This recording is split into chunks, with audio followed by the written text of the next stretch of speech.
Well, heavy rainfall on Monday caused widespread disruption across Gurugram, with major roads like National Highway 8, Badshahpur, Manesar and Sona severely waterlogged, leading to traffic jams, vehicle breakdowns and also stranded commuters across the city. In response, the Gurugram administration has issued work from home advisory for private firms and has also directed schools to conduct online classes on the 2nd of September. The Met Department, meanwhile, had accurately forecasted the downpour, issuing a yellow alert for thunderstorms and lightning and gusty winds, which led to a sharp drop in temperature across Delhi and NCR. My colleague Anushka Kumari has this report.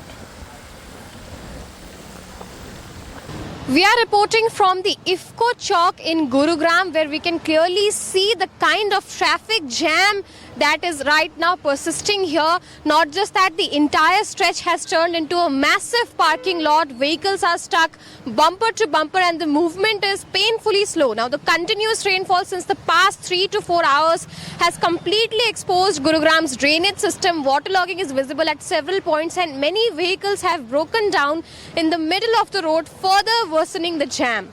This is one of the busiest intersections of NH48, and right now commuters heading towards Delhi, MG Road or even Sohna Road are stranded for hours. Public transport, cabs, office goers, everyone is stuck in the same mess.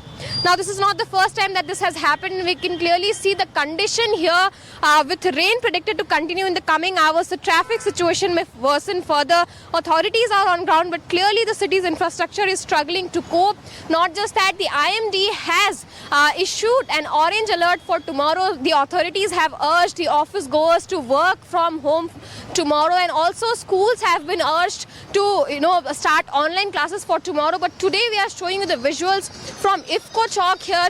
Barely 8 kilometers from here there is Rajiv Chowk, where waterlogging situation can be seen, and this is not the first time that we are seeing that this kind of traffic woe can be seen here in Gurugram. This is a gridlock traffic where only a sea of tail lights can be seen, and there is no solution at hand, and commuters are struggling to find a way to navigate this whole traffic situation and go back to their home.